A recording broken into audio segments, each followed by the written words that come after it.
Hey guys. So for this part of the activity, you'll need to have your little plastic sleeve that has the black drawing paper and then the light toned drawing paper. And I'm gonna demonstrate what you could do with the light toned paper in this video.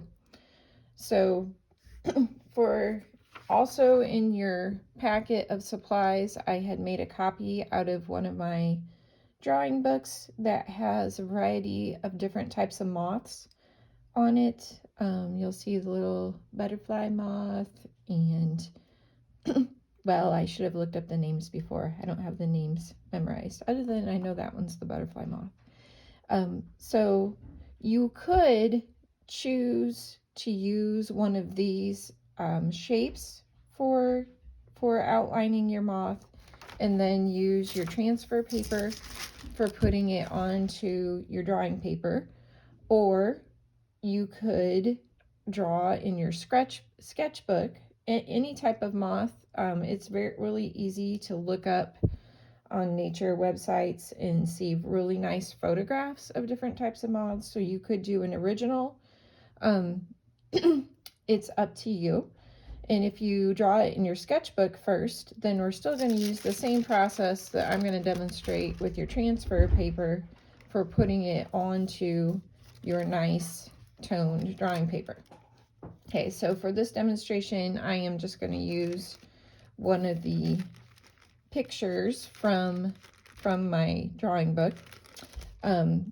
It's actually not a drawing book. It's like vintage illustrations or something like that. So your transfer paper, you want the black shiny side down on your drawing paper. And you can see there that I've positioned it so I can see where the top edge of my drawing paper is. So that's going to give me a clue as far as how to then arrange my image on top of that. I think that I really like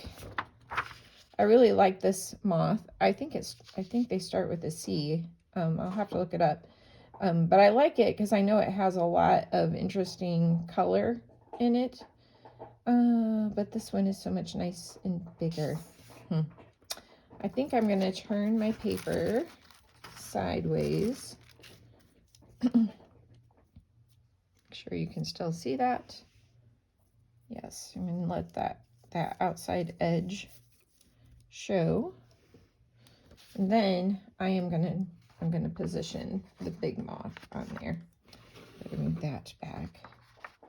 So I'm gonna lay him down and kind of get him lined up. And then you can feel carefully where the edges of your drawing paper are to decide if you need to move it over. And I need to move him over a little bit. And then I'm feeling for the left edge. Still too close to the right edge. And then feel for the top and the bottom. Get him scooched up there. Okay. All right, I think I am happy with that position for now.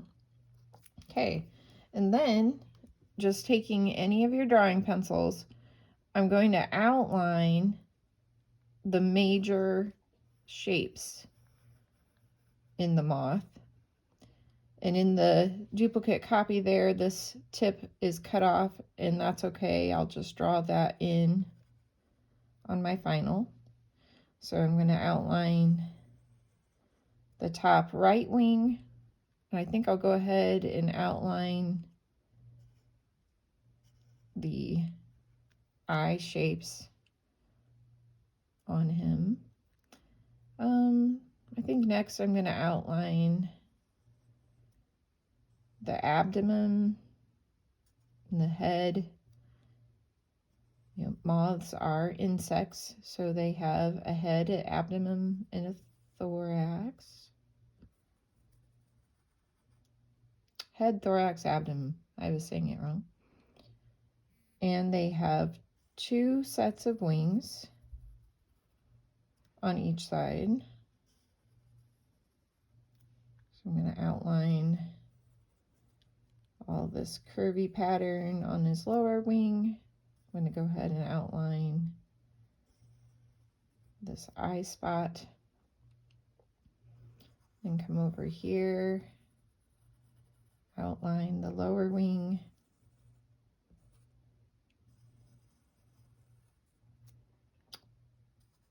That eye spot. And then the upper wing.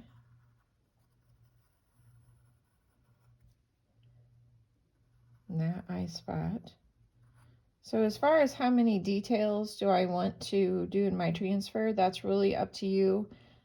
I'm not going to outline his feathery antenna because they're so light and delicate. I think I want to be able to do that with my colored pencil and not have any harsh lines from the carbon paper. But I do think I'll outline the stripes on the wings just to get those lined up right where I want them.